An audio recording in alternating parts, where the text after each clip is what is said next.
worried about two great armies camped near the border with Andor, one full of Aes Sedai and the other full of Andorans, now also worried about what a dissolute wastrel like Roadron intended. "And your counsel here?" she asked when he was done, though she did not need it. In truth, she had not needed it in the others. The events were too far away to affect Andor, or else unimportant, just a view of what was occurring in other lands. Still, she was expected to ask, even when they both knew she already had the answer. Do nothing, and he had been prompt with his replies. Murundi was neither far away nor unimportant, yet this time he hesitated, pursing his lips. Nori was slow and methodical, but seldom hesitant. "None in this regard, my lady," he said at last. "Normally I would advise an emissary to Roadron to attempt sounding out his goals and reasons. He may be fearful of events north of him, or of the Aiel raids we hear so much about. Then again, though he has always been unambitious, he may have some enterprise in northern Altara, or in Andor under the circumstances. Unfortunately—" Still pressing the folder to his chest, he spread his hands slightly and sighed, perhaps in apology, perhaps distress. Unfortunately, she was not queen yet, and no emissary from her would get near Roadron. If her claim failed and he had received her envoy, the successful claimant might seize a swath of Murundi to teach him a lesson, and Lord Luon and the others had already seized territory. She had better information than the first clerk, though, from Egwene. She had no intention of revealing her source, but she decided to ease his distress. That must be what had his mouth wrinkled, knowing what should be done and not being able to see how to do it. "I know Roadron's aims, Master Nori, and he aims at Murundi itself. The Andorans in Murundi have accepted oaths from Murandian nobles in the north, which make the rest nervous.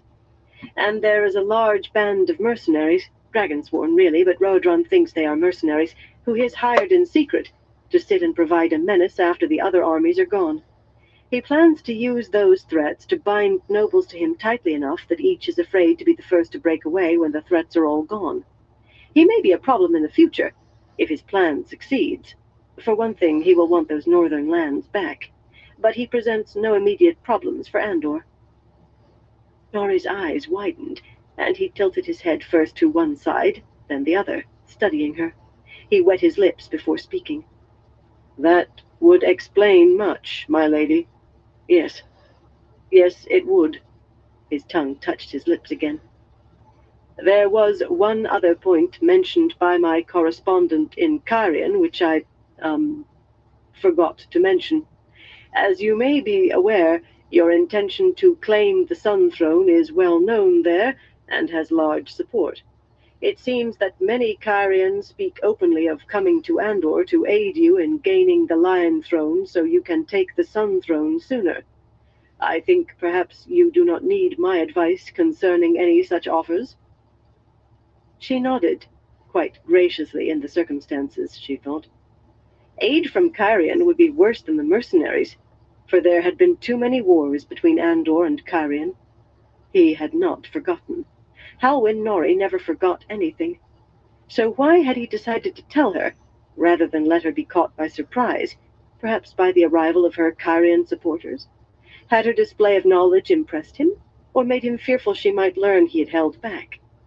He waited on her patiently, a dried-up heron waiting on a fish. "Have a letter prepared for my signature and seal, Master Nori, to be sent to every major house in Cairhien. Begin with setting out my right to the Sun Throne as the daughter of Taringale Domodred, and say that I will come to put forward my claim when events in Andor are more settled. Say that I will bring no soldiers with me, as I know that Andoran soldiers on Cairhien soil would incite all of Cairhien against me, and rightly so. Finish with my appreciation of the support offered to my cause by many Cairhienin, and my hope that any divisions within Cairhien can be healed peacefully." The intelligent would see the message behind the words, and with luck explain it to any who were not bright enough. "A deft response, my lady," Nori said, hunching his shoulders in a semblance of a bow. "I shall make it so. If I may ask, my lady, Have you had time to sign the accounts? Ah, no matter. I will send someone for them later. Bowing properly, if no less awkwardly than before, he prepared to go, then paused. Forgive me for being so bold, my lady, but you remind me very much of the late queen, your mother. Watching the door close behind him, she wondered whether she could count him in her camp. Administering Camelin without clerks, much less Andor, was impossible, and the first clerk had the power to bring a queen to her knees if unchecked. A compliment was not the same as a declaration of fealty.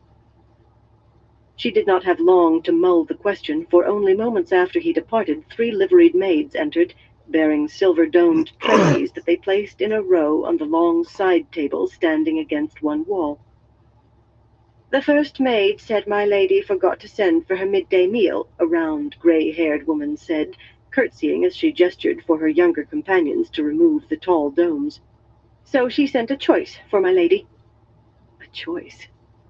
Shaking her head at the display, Elaine was reminded how long it had been since breakfast, eaten with the rising sun.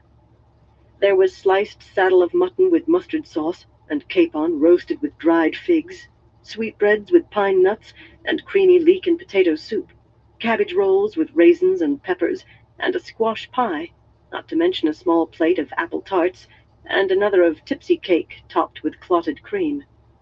Mists of steam rose from 2 squat silver pitchers of wine, in case she preferred one sort of spicing over another. A third held hot tea. And, pushed scornfully into a corner of one tray, was the meal she always ordered in the middle of the day, clear broth and bread. Rena Harford disapproved of that. She claimed Elaine was thin as a rail. The first maid had spread her opinions. The gray-haired woman put on a reproachful face as she set the bread and broth and tea on the table in the middle of the room with a white linen napkin, a thin blue porcelain cup and saucer, and a silver pot of honey, and a few of the figs on a dish. A full stomach at midday made for a dull head in the afternoon, as Leanie used to say. Her opinions were not shared, however. The maids were all comfortably padded women, and even the younger pair looked disappointed as they departed with the remainder of the food. It was very good broth, hot and lightly spiced, and the tea was pleasantly minty, but she was not left alone with her meal, and her thoughts that perhaps she could have taken a little of the tipsy cake for long. Before she had swallowed 2 mouthfuls, Dialin stormed into the room like a whirlwind in a green riding dress, breathing hard. Setting down her spoon, Elaine offered tea before realizing there was only the 1 cup she was already using, but Dialin waved the offer aside, her face set in a dire frown. "There's an army in Brame Wood," she announced, "like nothing seen since the Aiel War. A merchant down from New Brame brought the news this morning. A solid, reliable man, Tormund, an Ilianer, not given to flights of fancy or jumping at shadows. He said he saw Arafellan, Kandori, and Shinarans in different places. Thousands of them altogether. Tens of thousands." Collapsing into a chair, she fanned herself with one hand. Her face was touched with red, as if she had run with the news. "What in the light are Borderlanders doing nearly on the border of Andor?" "It's Rand, I'll wager," Elaine said. Stifling a yawn, she drank the rest of her tea and refilled the cup. Her morning had been tiring, but enough tea would perk her up. Dylan stopped fanning and sat up straight. "You don't think he sent them, do you? To help you?" That possibility had not occurred to Elaine. At times she regretted letting the older woman know her feelings for Rand. "I cannot think he was, would be that foolish." Light, she was tired. Sometimes Rand behaved as if he were king of the world, but surely he would not. What it was he would not do seemed to slide away from her. She covered another yawn, and suddenly her eyes widened above her hand, staring at her teacup. A cool, minty taste. Carefully she put the cup down, or tried to.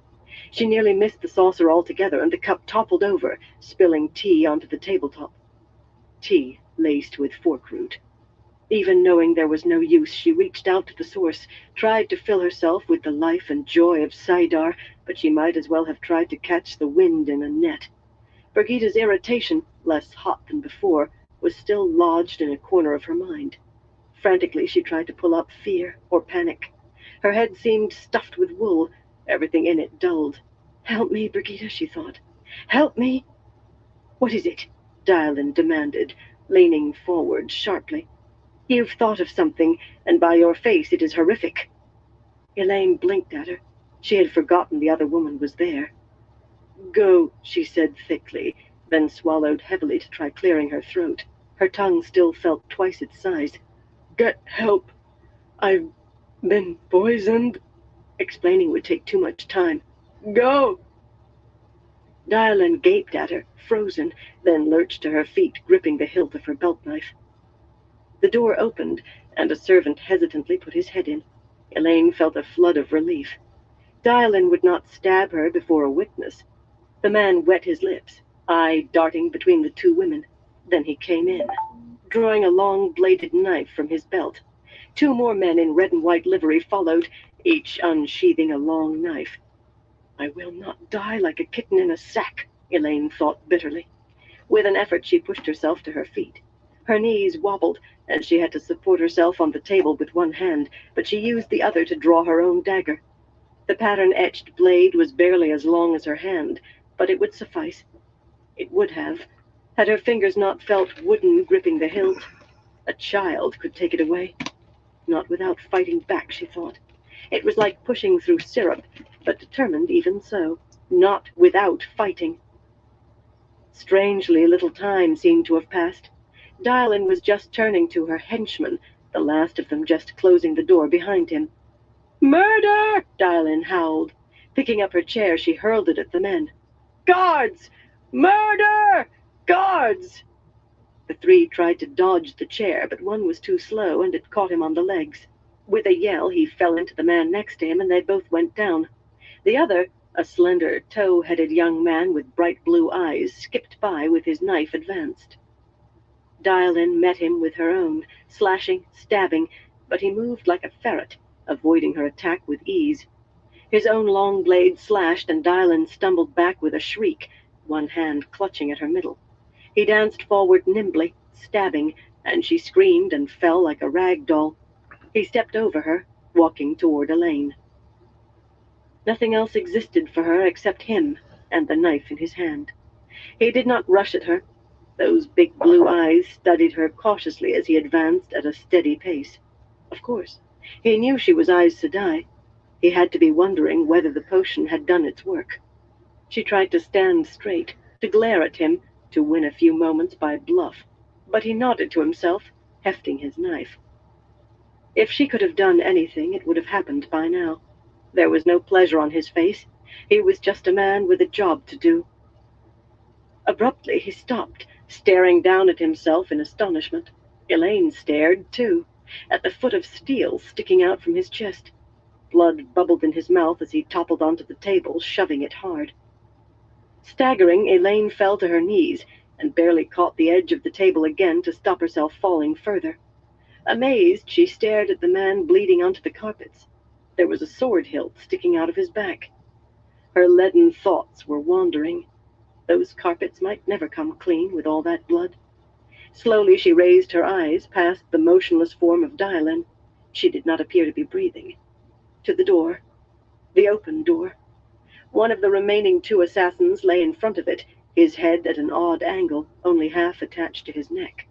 The other was struggling with another red-coated man, the pair of them grunting and rolling on the floor, both striving for the same dagger. The would-be killer was trying to pry the other's fist from his throat with his free hand. The other. A man with a face like an axe, in the white-collared coat of a guardsman. "Hurry, Brigida," she thought dully. "Please, hurry." Darkness consumed her. Chapter 10. A Plan Succeeds. Elaine's eyes opened in darkness, staring at dim shadows dancing on misty paleness. Her face was cold, the rest of her hot and sweaty, and something confined her arms and legs. For an instant, panic flared. Then she sensed Avienda's presence in the room, a simple, comforting awareness, and Brigitta's, a fist of calm, controlled anger in her head. They soothed her by being there. She was in her own bedchamber, lying beneath blankets in her own bed and staring up at the taut linen canopy with hot water bottles packed along her sides. The heavy winter bed curtains were tied back against the carved posts, and the only light in the room came from tiny flickering flames in the fireplace, just enough to make shadows shift, not dispel them. Without thought, she reached out for the source and found it, touched Sidar, wondrously, without drawing on it. The desire to draw deeply welled up strong in her, but reluctantly she retreated. Oh, so reluctantly, and not just because her wanting to be filled with the deeper life of Sidar was often a bottomless need that must be controlled.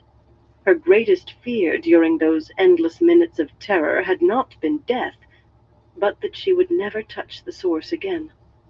Once she would have thought that strange. Abruptly, memory returned, and she sat up unsteadily, the blankets sliding to her waist. Immediately she pulled them back up. The air was cold against her bare skin, slick with sweat.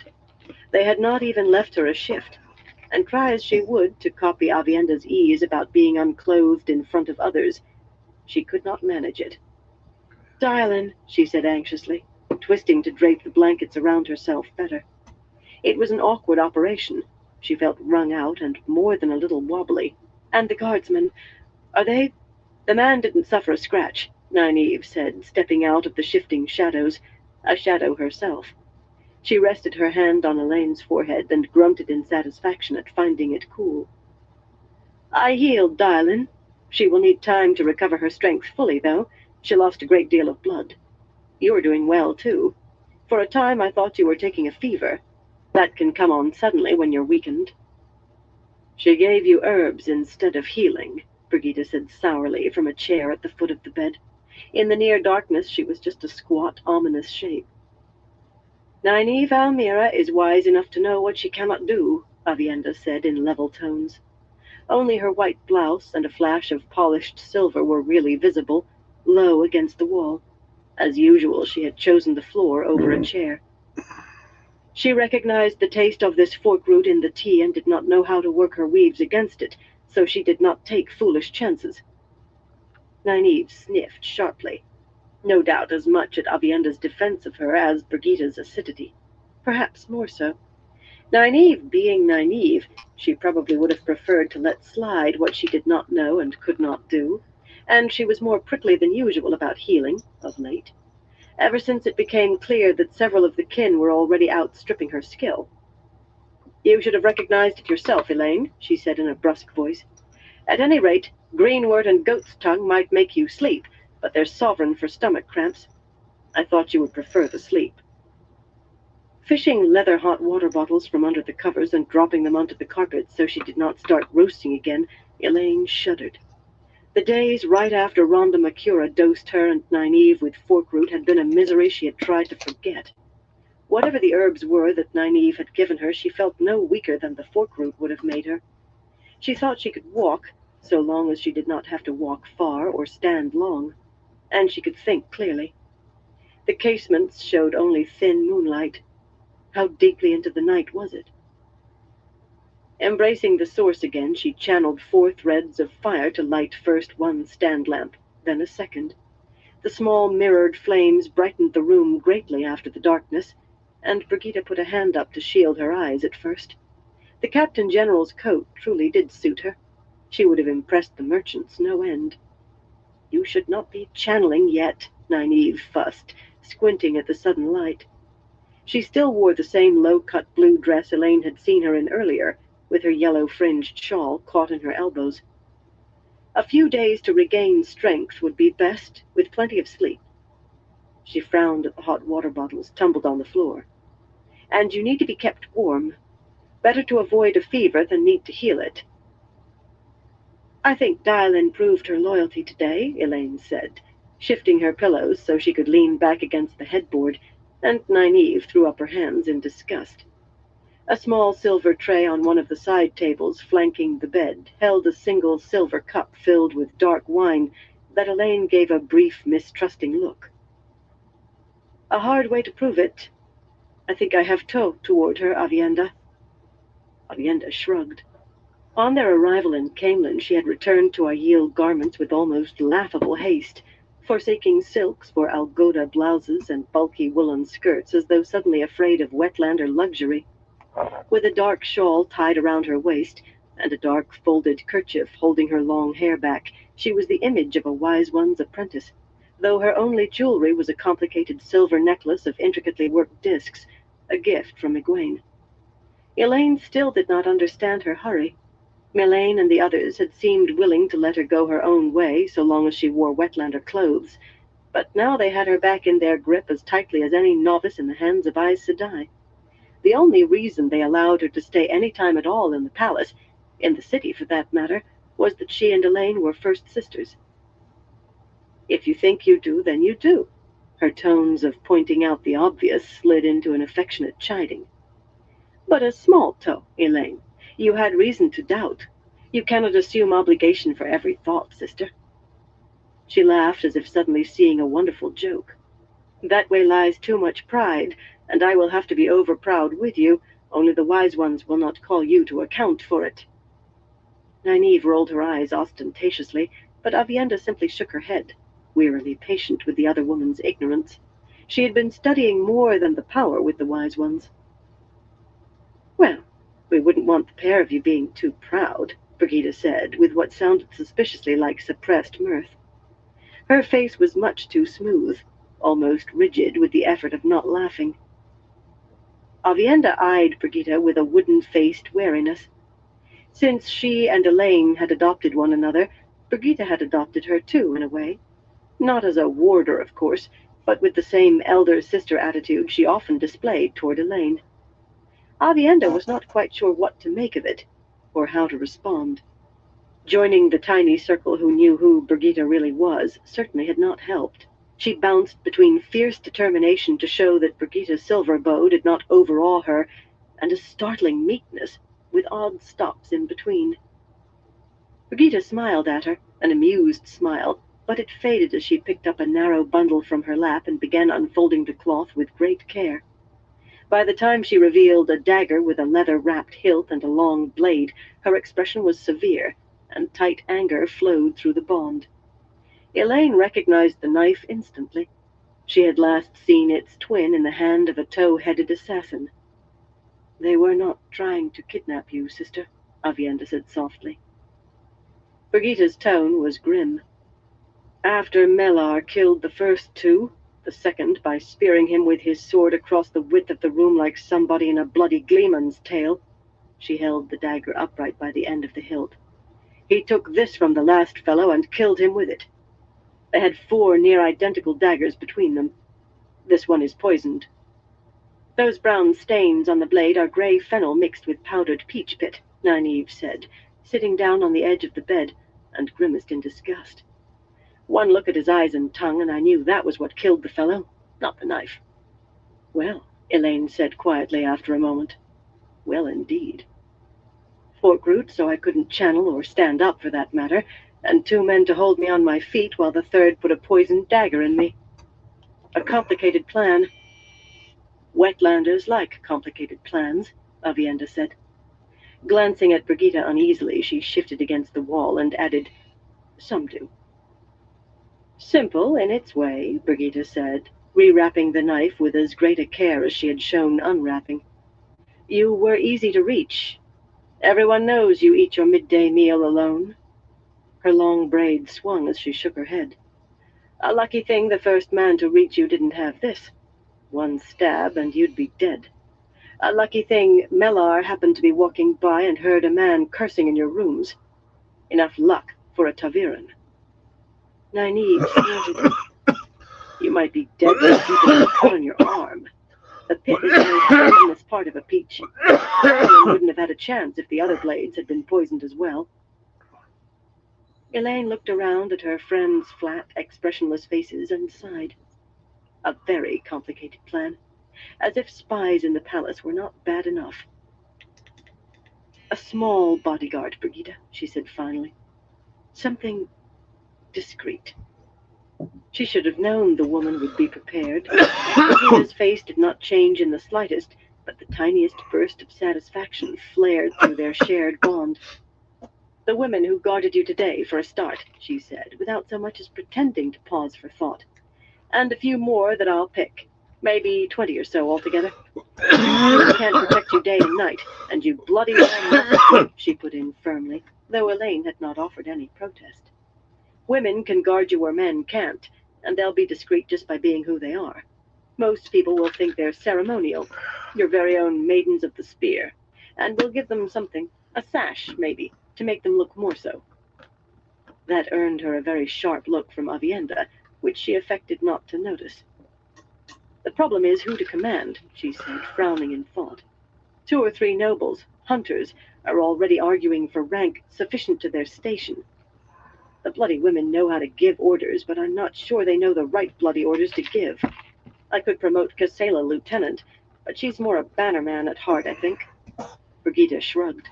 "Maybe one of the others will show promise, but I think they are better followers than leaders."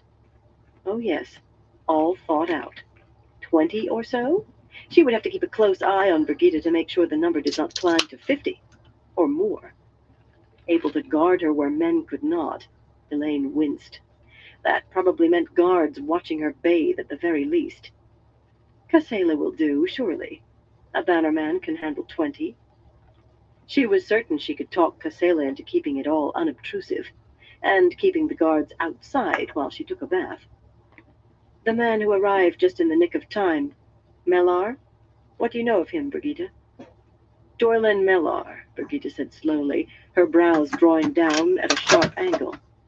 "A cold-hearted fellow, though he smiles a lot, mainly at women. He pinches serving girls, and he's tumbled 3 in 4 days. He likes to talk about his conquests, but he hasn't pressed anyone who said no. He claims to have been a merchant's guard, and then a mercenary, and now a hunter for the Horn, and he certainly has the skills. Enough that I made him a lieutenant.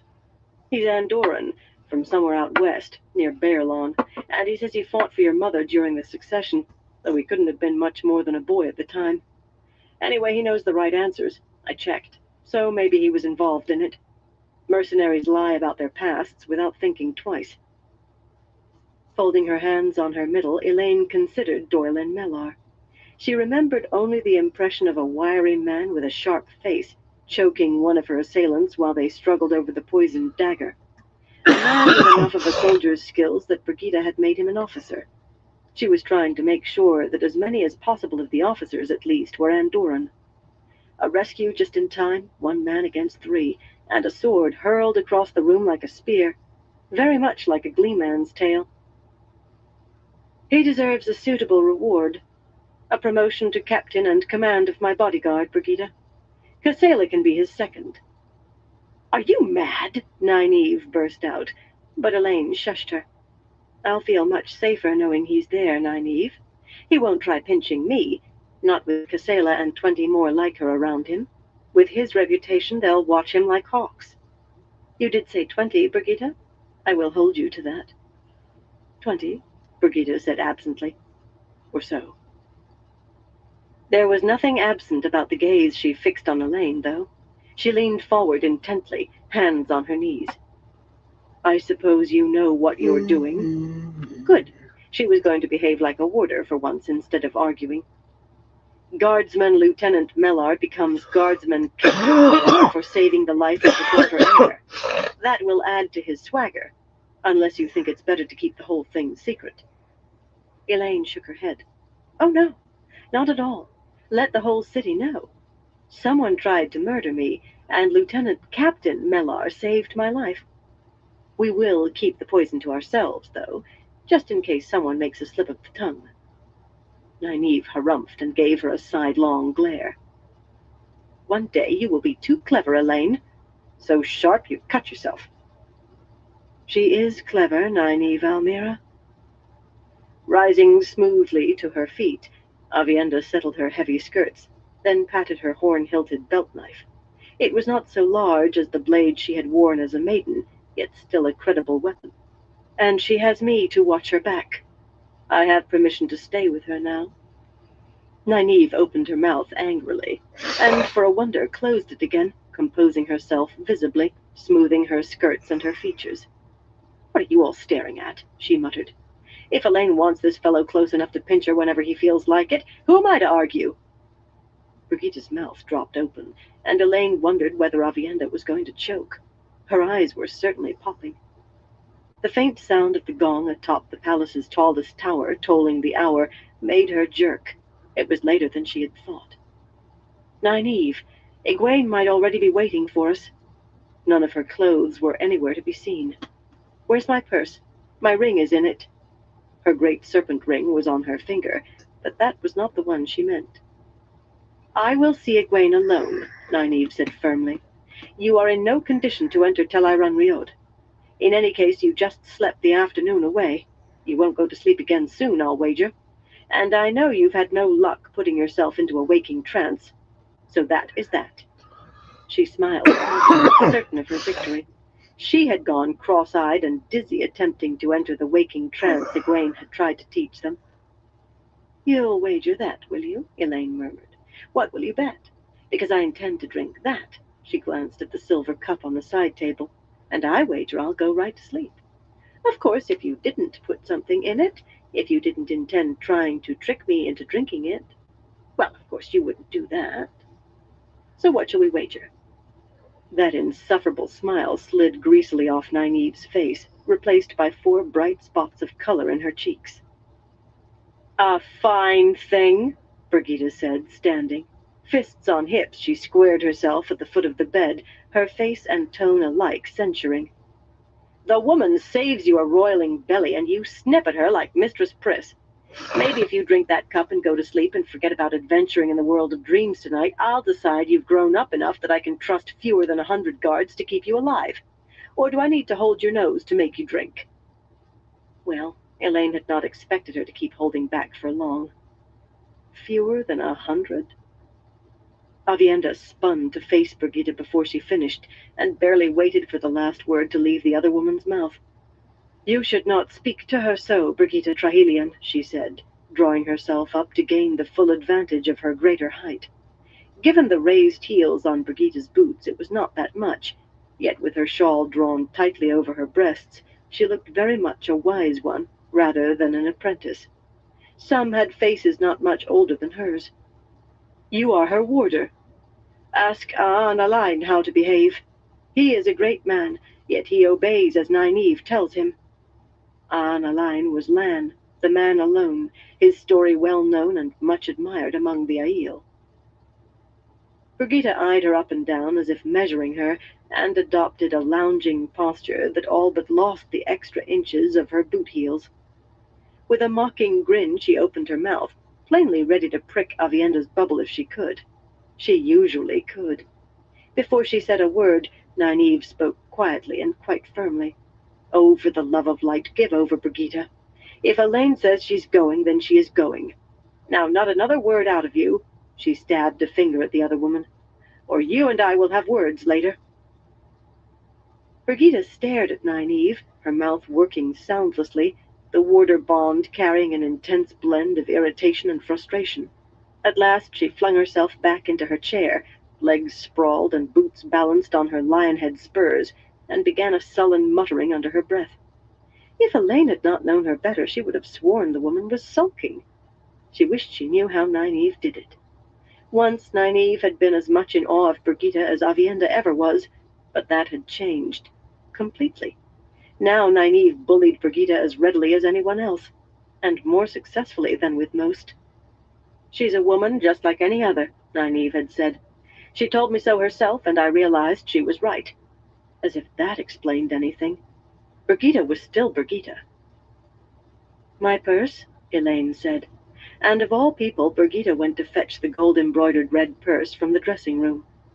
Well, a warder did do that sort of thing, but Brigitte always made some comment when she did, though perhaps her return was meant for one.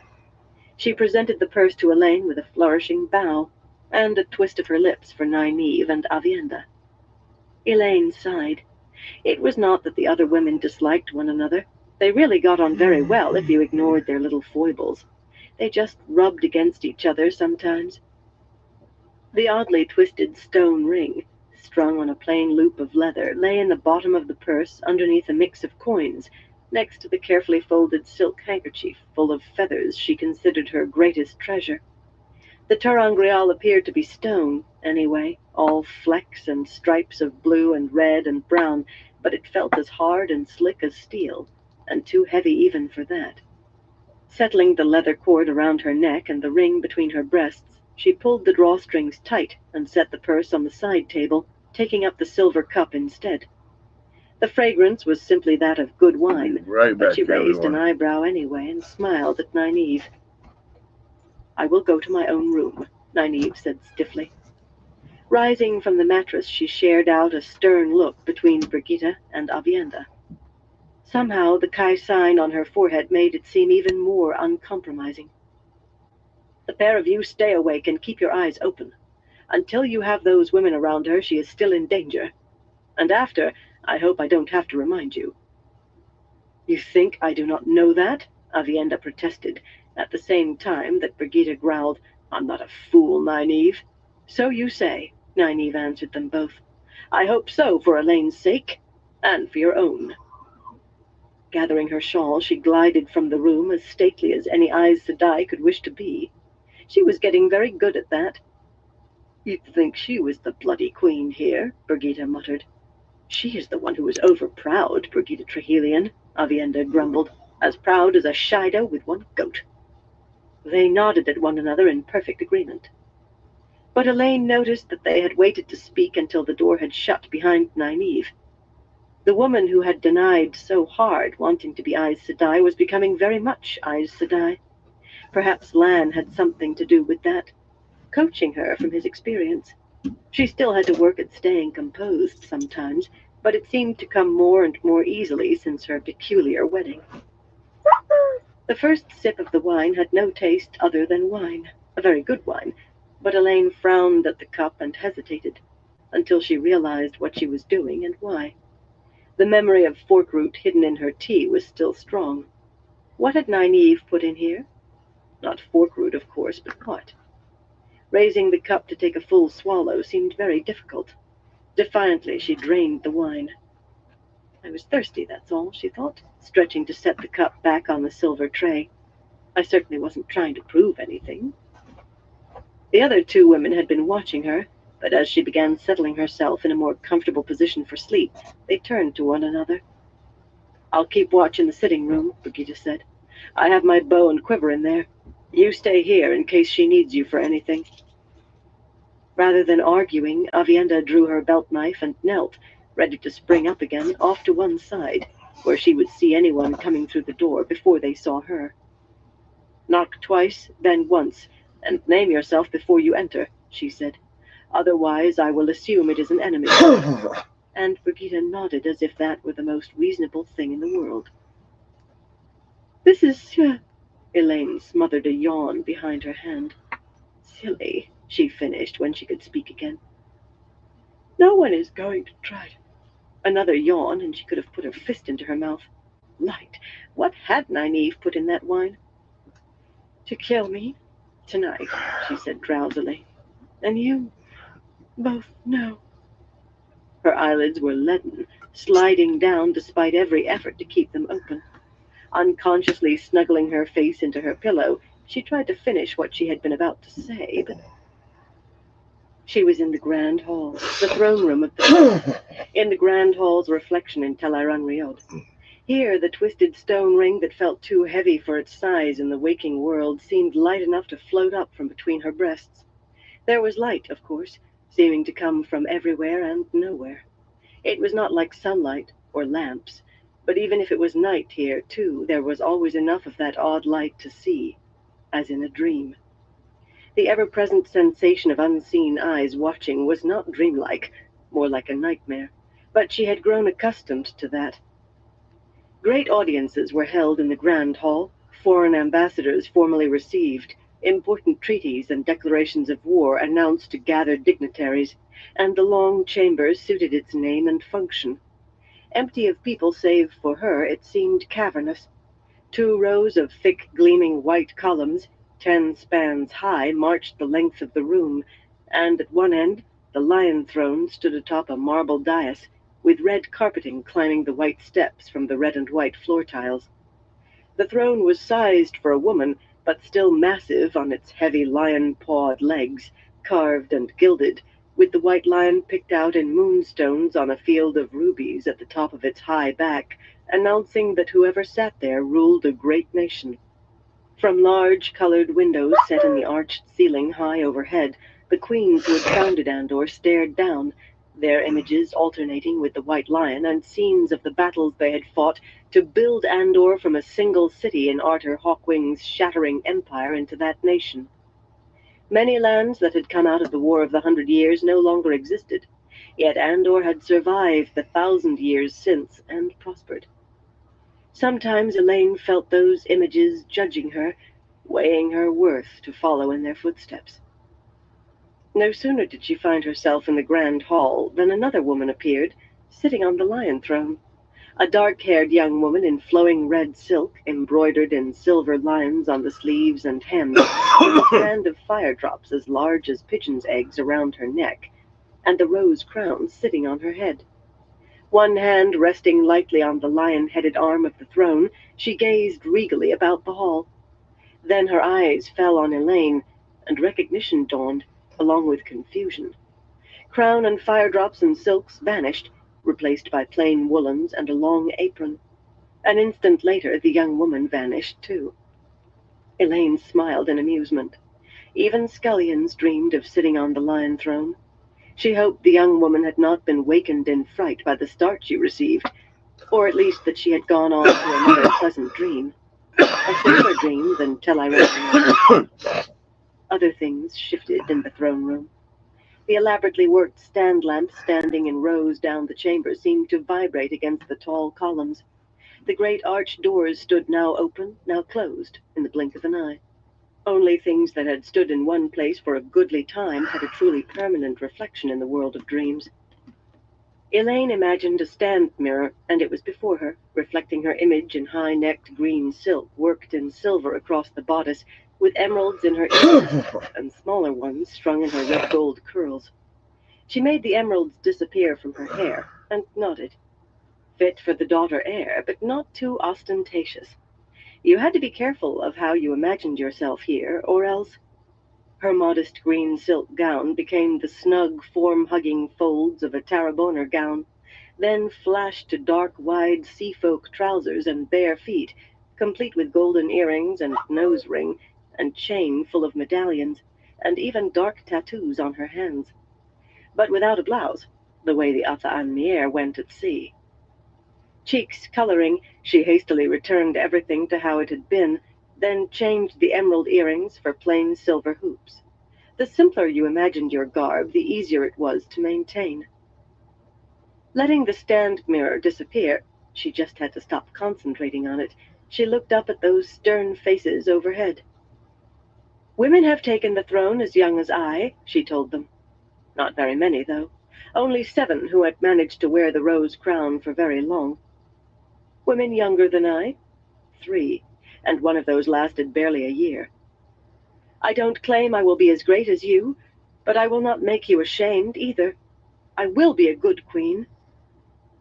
Talking to windows, Nynaeve said, making Elaine start in surprise. Using a copy of the ring Elaine wore next to her skin, she appeared misty, almost transparent.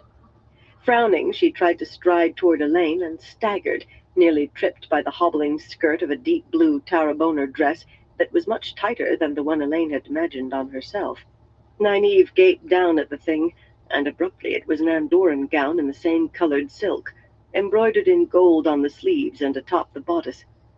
She still went on about good stout Two Rivers wool being good enough for her, but even here, where she could appear in it if she wished, she almost never did. "What did you put in that wine, Nynaeve?" Elaine asked. "I went out like a snuffed candle. Don't try to change the subject.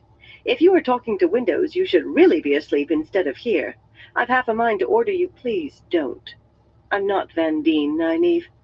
Light, I don't even know half the customs Vandene and the others take for granted, but I would rather not disobey you, so don't, please." Nynaeve glowered at her, giving her braid one firm tug. Details of her dress changed, the skirts growing a trifle fuller, the embroidery's pattern altering, the high neck sinking, then rising again, sprouting lace. She was just not very good at the necessary concentration. The red dot on her forehead never wavered, though. "Very well," she said calmly, the scowl vanishing. Her yellow-fringed shawl appeared on her shoulders, and her face took on something of the Aes Sedai agelessness. There were wings of white at her temples. Her words contrasted with her appearance and composed tone, though. "Let me do the talking when Egwene gets here. I mean about what happened today. You always end up chattering as if you're brushing each other's hair for bed. Light, I don't want her coming the Amerlin with me, and you know she will be all over both of us if she finds out." "If I find out what?" Egwene said. Nynaeve's head whipped around, eyes panic-stricken, and for a moment her fringed shawl and silk gown were replaced by an accepted banded white. Even the Kai sign went. Just a moment, and she was back as she had been, except for the white in her hair, yet that was enough to put a rueful expression on Egwene's face. She knew Nynaeve very well. "If I find out what, Nynaeve?" she asked firmly. Elaine drew a deep breath.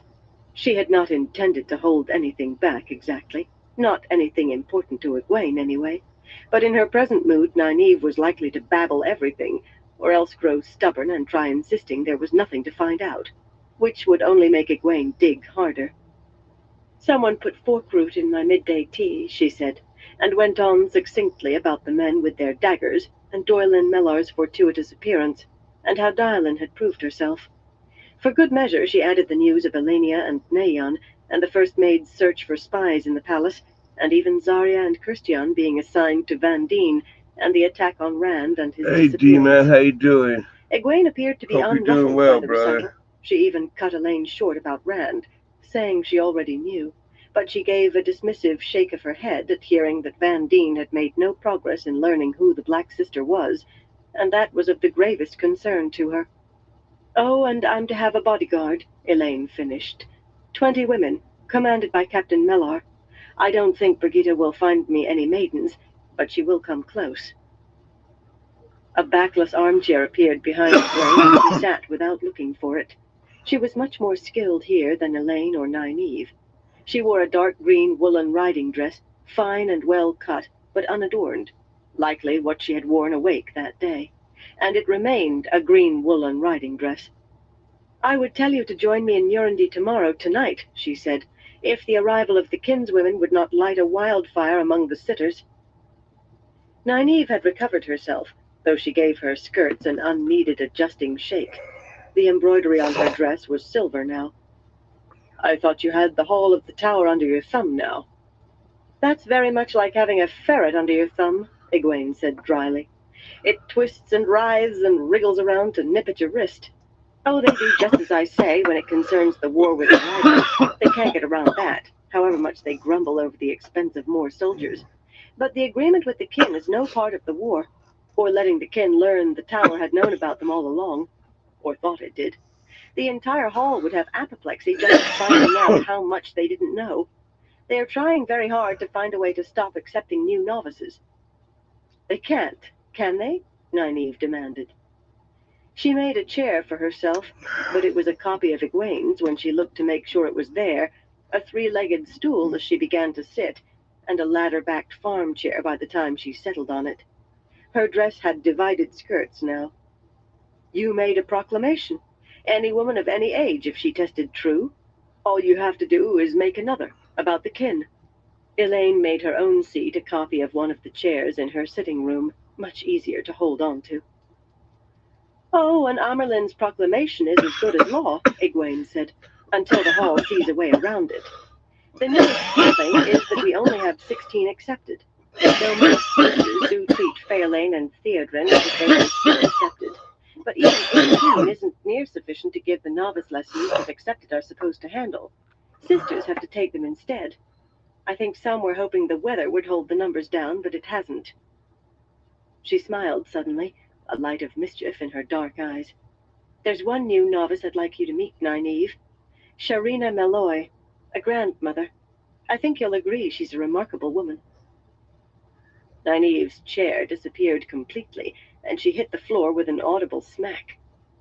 She hardly seemed to notice, sitting there and staring at Egwene in astonishment. "Sharina Malloy," she said in a shaky voice. "She's a novice?" Her dress was a style Elaine had never seen before, with flowing sleeves and a deeply scooped neck worked with flowers and embroidery and seed pearls. Her hair flowed to her waist, held by a cap of moonstones and sapphires on golden wires no thicker than threads, and there was a plain golden band on her left forefinger. Only the Kai sign and her great serpent ring remained the same. Egwene blinked. "You know the name?" Getting to her feet, Nynaeve stared at her dress. She held up her left hand and touched the plain gold ring almost hesitantly. Strangely, she left everything as it was. "It might not be the same woman," she muttered. It couldn't be. Making another chair like Egwene's, she frowned at it as if commanding it to stay, but it still had a high back and carving by the time she sat. "There was a Sharina Malloy. It was during my test for accepted," she said in a rush. "I don't have to talk about that. It's the rule." "Of course you don't," Egwene said, though the look she gave Nynaeve was certainly as strange as Elaine knew her own must be. Still, there was nothing to be done. When Nynaeve wanted to be stubborn, she could teach mules.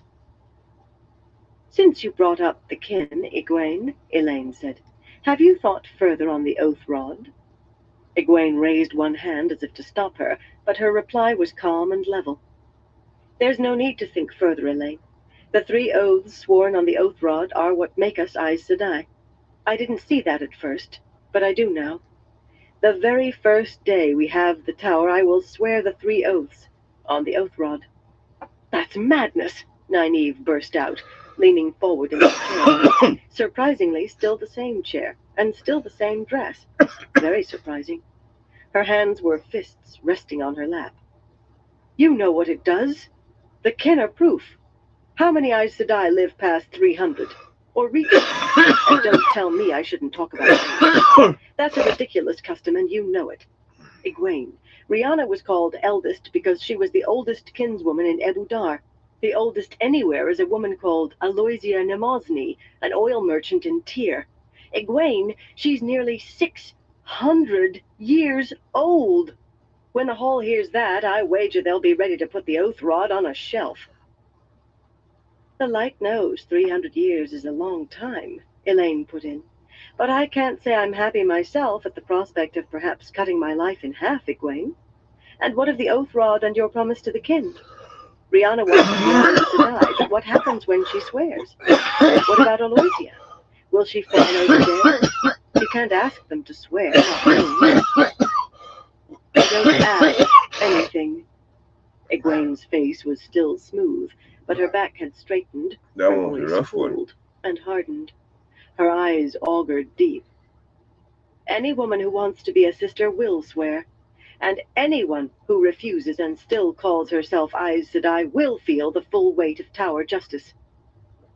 Elaine swallowed hard under that steady gaze. Nynaeve's face paled. There was no mistaking Egwene's meaning. They were not hearing a friend now, but the Amerlin seat, and the Amerlin seat had no friends when it came time to pronounce judgment. Apparently satisfied with what she saw in them, Egwene relaxed. "I do know the problem," she said in a more normal tone.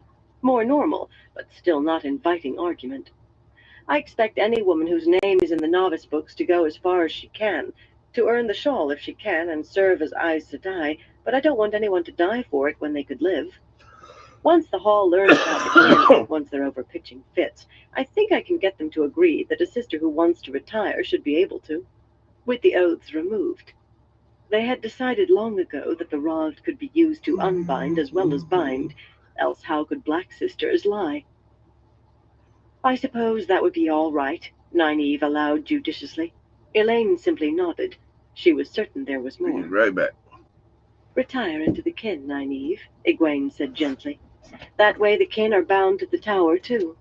The kin will keep their own ways, of course, their rule, but they will have to agree that their knitting circle is beneath the Amerlin, if not the Hall, and that kinswomen stand below sisters. I do mean them to be part of the tower, not go their own way, but I think they will accept." Nynaeve nodded again happily, but her smile faded as the full import reached her. She spluttered indignantly. "But standing among the kin is by age. You'll have sisters taking orders from women who couldn't even reach accepted." "Former sisters, Nynaeve." Egwene fingered the great serpent ring on her right hand and sighed faintly. "Even kinswomen who earned the ring don't wear it, so we will have to give it up too. We will be kinswomen, Nynaeve, not Aes Sedai any longer." She sounded as if she could already feel that distant day, that distant loss. But she took her hand from the ring and took a deep breath. "Now, is there anything else? I have a long night ahead of me, and I would like to get a little real sleep before I have to face the sitters again." Frowning, Nynaeve had clenched her fist tight and laid her other hand over it to cover her rings, but she appeared ready to give up arguing over the kin, for the time being. "Do your headaches still trouble you? I'd think if that woman's massages did any good, you'd stop having them." "Halima's massages work wonders, Nynaeve. I couldn't sleep at all without her. Now, is there—" She trailed off, staring toward the doors at the entrance of the throne room, and Elaine turned to look. A man was standing there, watching. A man as tall as an Aiel man, with dark red hair faintly streaked with white, but his high-collared blue coat would never be worn by an Aiel. He appeared muscular, and his hard face seemed somehow familiar. When he saw them looking, he turned and ran down the corridor out of sight. For an instant, Elaine gaped. He had not just accidentally dreamed himself into Tel'aran'rhiod, or he would have vanished by now, but she could still hear his boots, loud on the floor tiles. Either he was a dream walker, rare among men, so the wise ones said, or he had a ter'angreal of his own. Leaping to her feet, she ran after him, but as fast as she was, Egwene was faster. One instant, Egwene was behind. The next, she was standing in the doorway, peering the way the man had gone. Elaine tried thinking of herself standing beside Egwene, and she was. The corridor was silent now, and empty except for stand lamps and chests and tapestries, all flickering and shifting. "How did you do that?" Nynaeve demanded, running up with her skirts hoisted above her knees. Her stockings were silk and red. Hastily letting her skirts fall when she realized Elaine had noticed her stockings, she peered down the hallway. "Where did he go? He could have heard everything. Did you recognize him? He reminded me of someone, I don't know who." "Rand," Egwene said. "He could have been Rand's uncle." Of course, Elaine thought, if Rand had a mean uncle. A metallic click echoed from the far end of the throne room. The door into the dressing room behind the dais, closing. Doors were open or closed, or sometimes in between, in Tel'aran'rhiod. They did not swing shut. "Light," Nynaeve muttered. "How many people have been eavesdropping on us? Not to mention who and why." "Whoever they are," Egwene replied calmly, "they apparently don't know Tel'aran'rhiod as well as we do. Not friends, safe to say, or they wouldn't be eavesdropping. And I think Hey, they may not Sports be Talk, friends how to you one doing? another. Otherwise, why listen Hope from you're doing opposite ends well. of the room? That man was Cool. wearing a Shinaran coat. There are Shinarans in my army, but you both know them all. None resemble Rand." Nynaeve sniffed. "Well, whoever he is, there are too many people listening at corners. That's what I think. I want to be back in my own body where all I have to worry about are spies and poisoned daggers." Shinarans, Elaine thought. Borderlanders. How could that have slipped her mind? Well, there had been the little matter of Forkroot. "There is one more thing," she said aloud, though in a careful voice she hoped would not carry, and related Dylan's news of Borderlanders in Brame Wood. She added Master Norrie's correspondence, too, all the while trying to watch both ways along the corridor and the throne room as well. She did not want to be caught napping by another spy.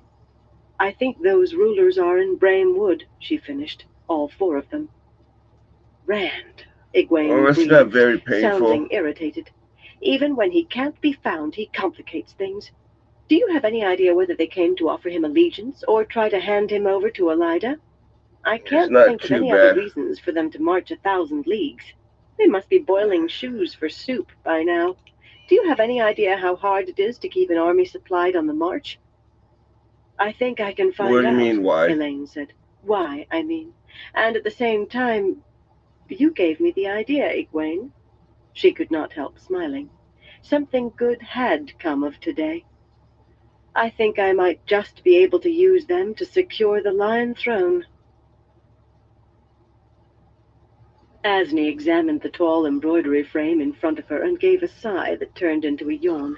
The flickering lamps gave a poor light for this, but that was not the reason her birds all seemed lopsided. She wanted to be in her bed, and she despised embroidery. But she had to be awake, and this Not was the really. only way to avoid conversation Don't with have Chesmal. cable. What Chesmal called conversation. The smugly arrogant Yellow was intent on her own embroidery on the other side of the room, and she assumed that anyone who took up a needle had her own keen interest in the work. On the other hand, Asney knew, if she rose from her chair, Chesmal would soon start regaling her with tales of her own importance. In the months since Moghedien vanished, she had heard Chesmal's part in putting Tamra Ospenya to the question at least 20 times, and how Chesmal had induced her to murder Sieran Vayu before Sieran could order her arrest, perhaps 50. To hear Chesmal tell it, she had saved the Black Ajah single-handed, and she would tell it, given half a chance. That sort of talk was not only boring, it was dangerous, even deadly, if the Supreme Council was. So Asney stifled another What do you yawn, mean, what do I squinted have? at her work, and pushed the needle through the tightly stretched linen. Perhaps if she made the red bird larger, she could even up the wings. The click of the door latch brought both women's heads up. The two servants knew not to bother them, and in any case the woman and her husband should be fast asleep. Asney embraced Saidar, readying a weave that would sear an intruder to the bone, and the glow surrounded Chesmal too. If the wrong person stepped through that door, they would regret it until they died. It was I'm Eldred, coughing because I'm gloves in smoking hand, wax. with her dark cloak still It's not hanging because I down have her anything. back. The plump Brown's dress was dark too, and unadorned. Asney hated wearing plain woolens, but they didn't notice. The drab clothes suited Eldred. She stopped at the sight of them, blinking, a momentary look of You confusion smoke wax, on her you tend round to face. cough. Oh my, she said. Who did you think I was? Throwing her gloves onto the small table by the door, she suddenly became aware of her cloak, and frowned as if just realizing she had worn it upstairs. Carefully unpinning the silver brooch at her neck, she tossed the cloak onto a chair in a tumbled heap.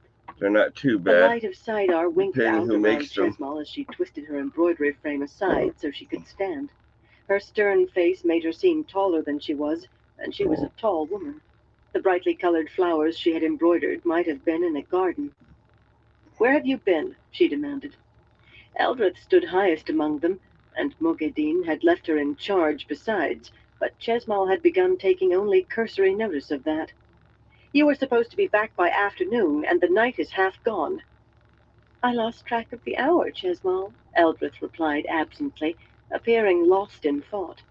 It has been a long time since I was last in Camelin. I have The inner tried city is TH drinks. fascinating, and I had a delightful meal at an inn I remembered. Though I must say there were fewer sisters about then. No one recognized me, however. She peered at her brooch as though wondering where it had come from, then tucked it into her belt pouch. You lost track, Chesmal said flatly, lacing her fingers together at her waist, perhaps to keep them from Eldred's throat. Her eyes glittered with anger. You lost track. Once more Eldred blinked, as if startled to be addressed. Oh, were you afraid Kenneth had found me again? I assure you, since Samara, I have been quite careful at keeping the bond masked. At times, Asney wondered how much of Eldred's apparent vagueness was real. No one so unaware of the world around her could have survived this long. On the other hand, she had been unfocused enough to let the masking slip more than once before they reached Samara, enough for her warder to track her. Obedient to Moghedien's orders to await her return, they had hidden through the riots after her departure, waited while the so-called Prophet's mobs swept south into Amadisia, stayed in that wretched, ruined town, even after Asney became convinced that Moghedien had abandoned them. Her lip curled at the memory. What had sparked the decision to leave was the arrival of Eldris Kennett in the town, sure that she was a murderer, half convinced she was Black Ajah, and determined to kill her no matter the consequences to himself. Not surprisingly, she had been unwilling to face those consequences herself, and refused to let anyone kill the man. The only alternative was to flee. Then again, Eldrith was the one who had pointed out Camelin as their only hope. "Did you learn anything, Eldrith?" Asney asked politely. Chesmal was a fool. However tattered the world seemed at the moment, affairs would right themselves, one way or another. "What? Oh, only that the pepper sauce wasn't as good as I remembered. Of course, that was 50 years ago." Asney suppressed a sigh. Perhaps, after all, it was time for Eldrith to have an accident. The door opened, and Tamila slipped into the room so silently they were all caught by surprise. The diminutive fox-faced Grey had tossed a robe embroidered with lions over her shoulders, but it gaped down the front, exposing a cream-colored silk nightdress that molded itself to her indecently. Draped over one hand, she carried a bracelet made of twisted glass rings. They looked and felt like glass, at least, but a hammer could not have chipped one. "You've been to Tel Iran-Riod," Eldrith said, frowning at the Terangreal. She did not speak forcefully, though. They were all a little afraid of Tamila, since Mogadin had made them observe the last of Leandrin being broken.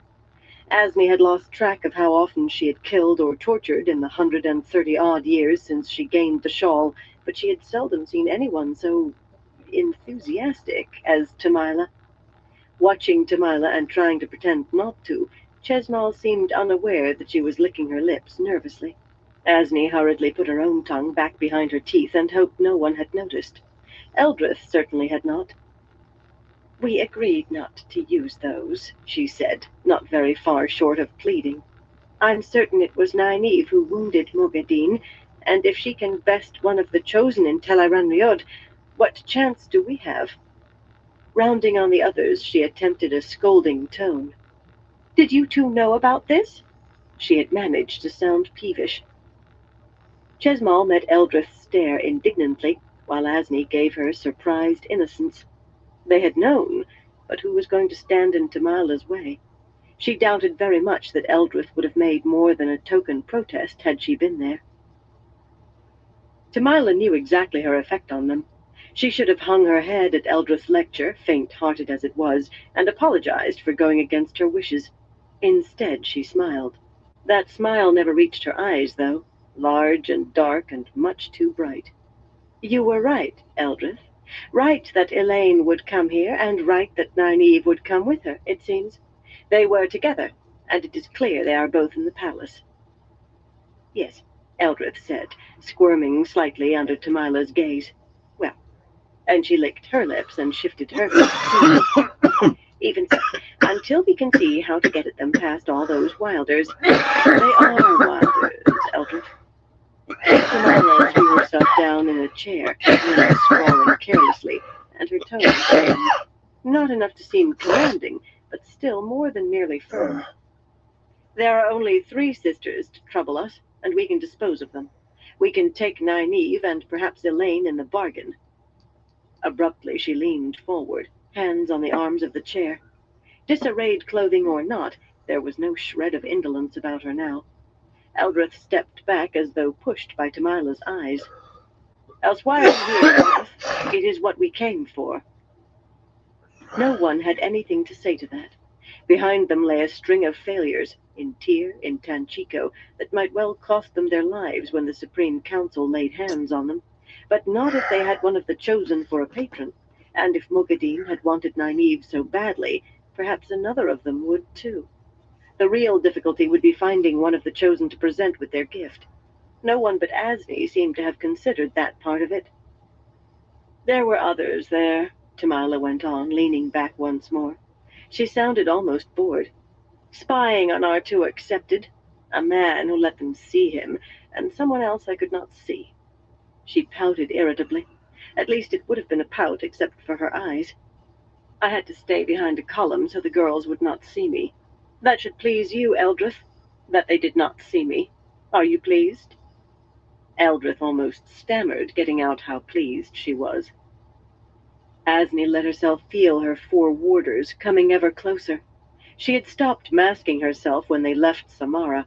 Only Powell was a friend of the dark, of course, yet the others would do whatever she said, believe whatever she told them. It would be necessary to keep them concealed from the others unless absolutely necessary, but she wanted armed men close at hand. Muscles and steel were very useful. And if worst came to worst, she could always reveal the long fluted rod that Moghedin had not hidden so well as she thought she had.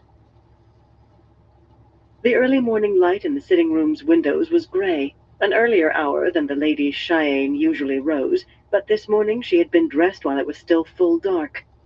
The Lady Cheyenne was how she thought of herself now. Millie Skene, the saddler's daughter, was almost completely forgotten.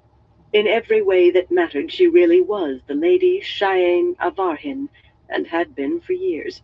Lord Willem Avarhin had been impoverished, reduced to living in a ramshackle farmhouse and unable to keep even that in good repair. He and his only daughter, the last of a declining line, had stayed in the country, far from anywhere their penury might be exposed, and now they were only bones buried in the forest near that farmhouse, and she was the Lady Cheyenne, and if this tall, well-appointed stone house was not a manor, it still had been the property of a well-to-do merchant. She was long dead, too, after signing over her gold to her heir. The furnishings were well made, the carpets costly, the tapestries and even the seat cushions embroidered with thread of gold, and the fire roared in a wide, blue-veined marble fireplace. She had had the once plain lintel carved with Avarhin's heart and hand, row on row.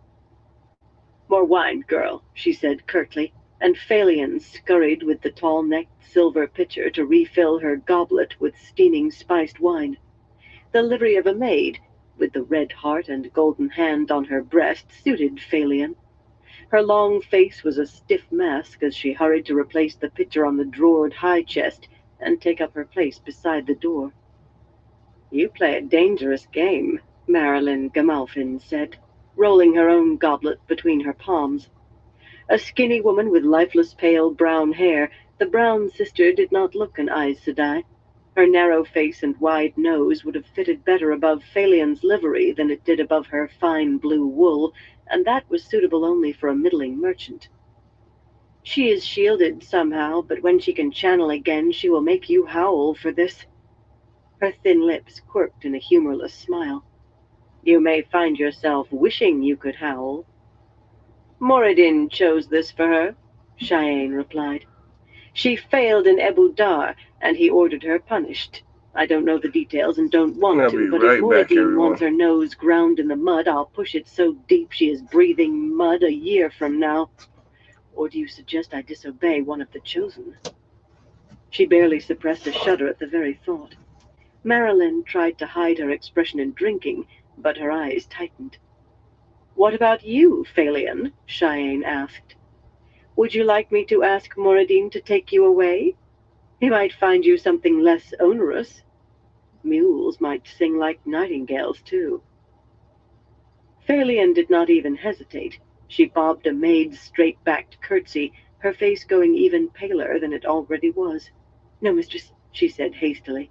"I am content with my situation, mistress." "You see," Cheyenne said to the other Aes Sedai. She doubted very much that Phalion was anything approaching content. But the woman would accept whatever was handed out rather than face Moradin's displeasure directly. For the same reason, Cheyenne would rule her with a very heavy hand. You never knew what one of the chosen might learn of and take amiss. She herself thought her own failure was buried deep, but she would take no chances. "When she can channel again, she won't have to be a maid all the time, Marilyn."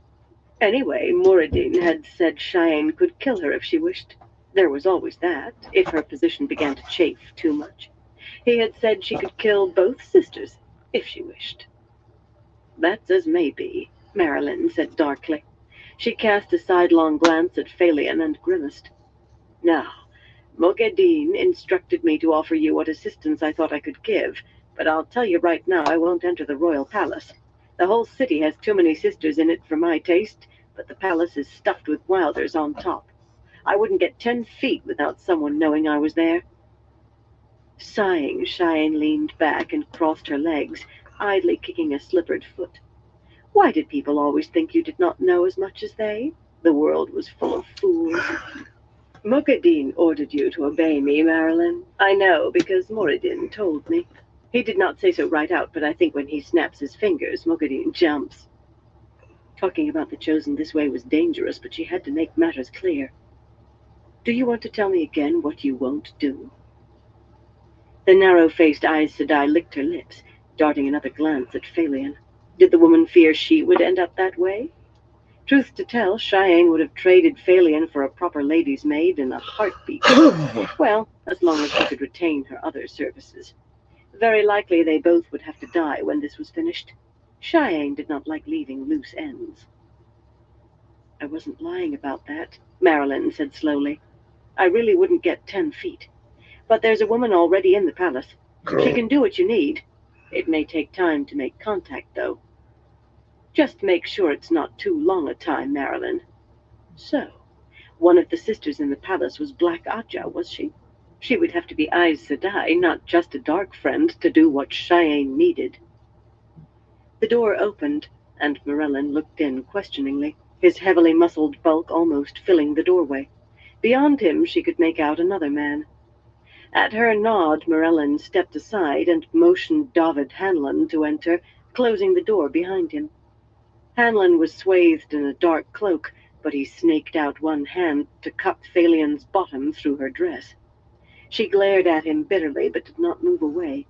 Hanlon was part of her punishment. Still, Cheyenne had no wish to watch him fondle the woman. Do that later, she ordered. Did it go well? A broad smile split his axe-like face. It went exactly as I planned it, of course. He threw one side of the dark cloak over his shoulder, revealing golden knots of rank on his red coat. You are speaking to the captain of the Queen's bodyguard.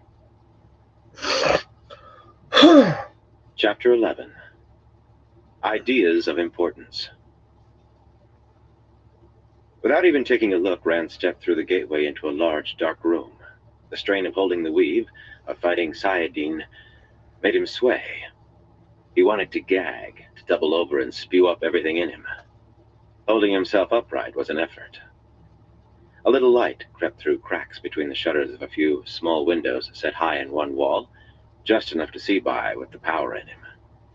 Furniture and large cloth-covered shapes nearly filled the room, interspersed with wide barrels of the sort used to store crockery, chests of all shapes and sizes, boxes and crates and knickknacks.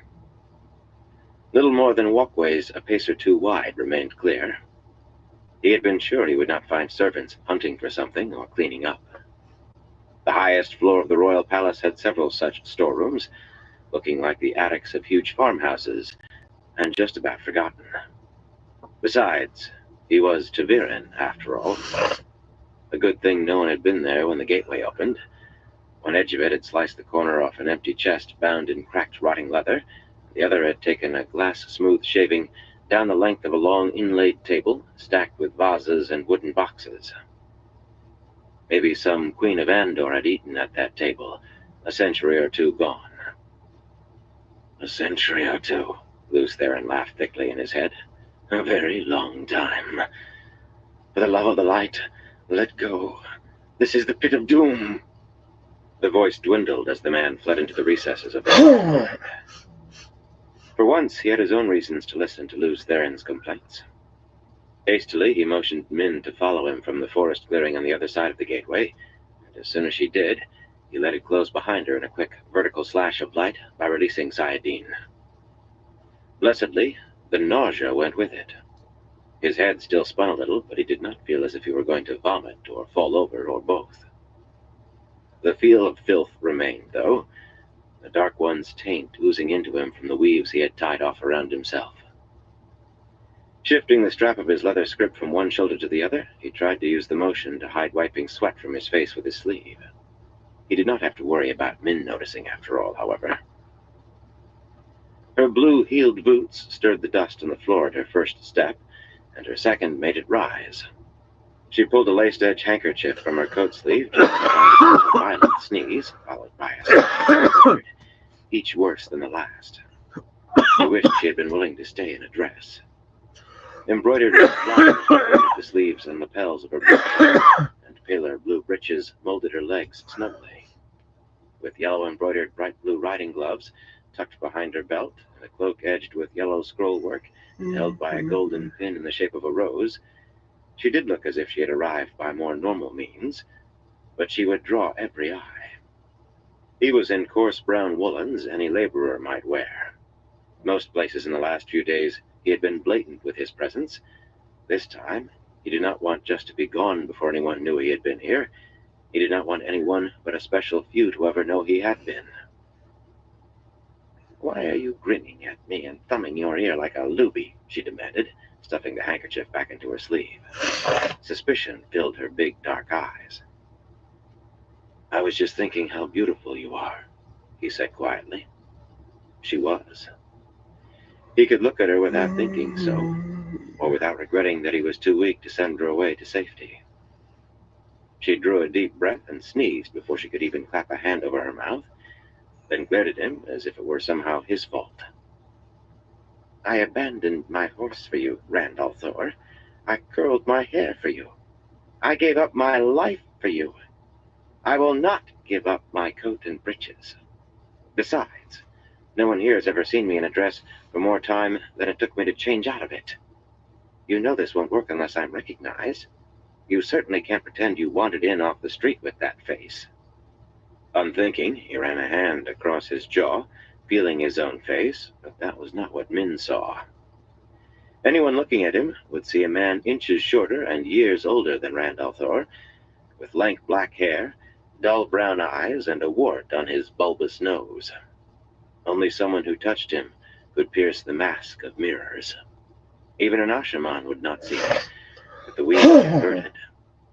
Though if there were Ashaman in the palace, it might mean his plans had gone further awry than he believed. This visit could not, must not, come to killing. In any case, she was right. It was not a face that would have been allowed into the royal palace of Andor unescorted. "As long as we can finish this and be gone quickly," he said, "before anyone has time to think that if you're here, maybe I am too." "Rand," she said, her voice soft, and he eyed her warily. Resting a hand on his chest, she looked up at him with a serious expression. "Rand, you really need to see Elaine.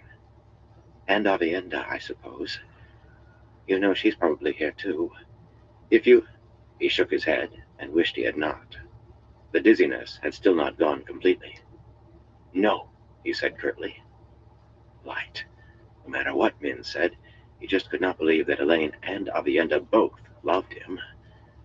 Or that the fact they did, if it was a fact, did not upset her. Women were not that strange. Elaine and Avienda had reason to hate him, not love him, and Elaine, at least, had made herself clear. Worse, he was in love with both of them as well as with Min. He had to be as hard as steel, but he thought he might shatter if he had to face all three at once. "We find Nynaeve and Matt and go, as fast as we can." She opened her mouth, but he gave her no chance to speak. "Don't argue with me, Min. There is no time for it." Tilting her head to one side, Min put on a small, amused smile. "When do I ever argue with you? Don't I always do exactly as you tell me?" If that lie were not bad enough, she added, "I was going to say, if you want to hurry, why are we standing in this dusty storeroom all day?" For punctuation, she sneezed again. She was the least likely to cause comment, even dressed as she was, so she put her head out of the room first. Apparently the storeroom was not entirely forgotten. The heavy door's hinges barely creaked. A quick look both ways, and she hurried out. The rest was going to follow. To Viren or no, he was relieved to find the long corridor empty.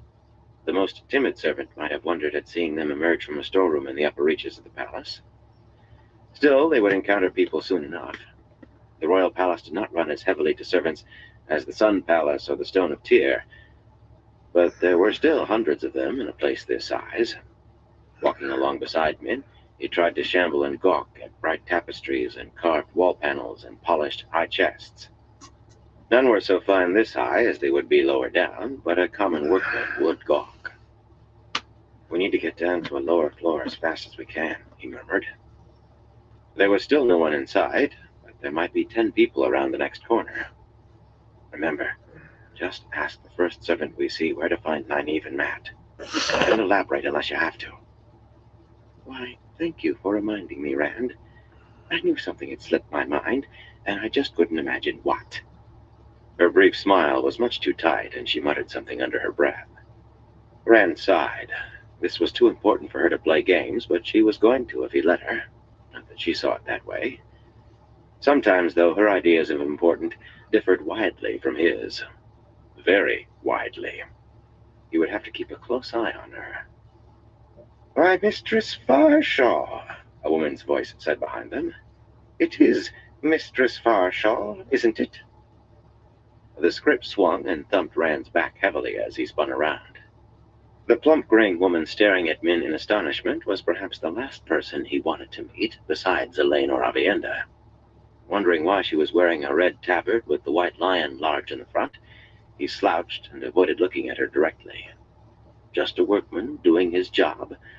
No reason to glance at him twice. "Mistress Harfor?"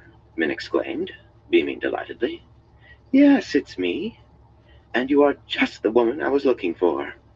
I'm afraid I'm lost. Can you tell me where to find Nynaeve Almira? And Matt Cawthon? This fellow has something Nynaeve asked him to deliver." The first maid frowned slightly at Rand before returning her attention to Min. She raised an eyebrow at Min's garments, or maybe at the dust on them, but she mentioned neither. "Matt Cawthon? I don't believe I know him, unless he's one of the new servants or guardsmen," she added doubtfully. "As for Nynaeve Sedai, she's very busy. I suppose it will be all right with her if I accept whatever it is and put it in her room." Rand jerked upright. Nynaeve Sedai? Why would the others, the real Aes Sedai, let her play at that still? And Matt was not here? Had never been here, apparently.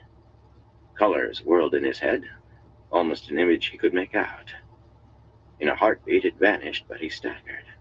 Mistress Harfor frowned at him again and sniffed. Likely she thought him drunk.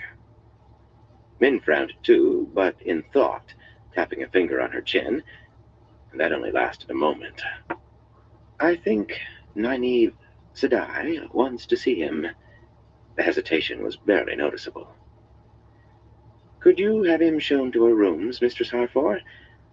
I have another errand before I go. You mind your manners now, Newly, and do as you're told. There's a good fellow." Rand opened his mouth, but before he could get out a word, she darted away down the corridor, almost running. Her cloak flared behind her, she was moving so quickly. Burn her, she was going to try finding Elaine. She could ruin everything. "Your plans fail because you want to live, madman." Luce Theron's voice was a rough and sweaty whisper. "Accept that you are dead. Accept it, and stop tormenting me, madman." Rand suppressed the voice to a muted buzz, a bite me buzzing in the darkness of his head. Newly? What kind of name was Newly? Mistress Harfor gaped after Min until she vanished around a corner, then gave her tabard an adjusting tug. I'll be right back, everyone.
All right, everyone, get a call into this live for tonight. But I want to thank everyone for stopping by and everyone who continues to stop by. I definitely appreciate all y'all's support. Until next time, everyone, y'all stay safe.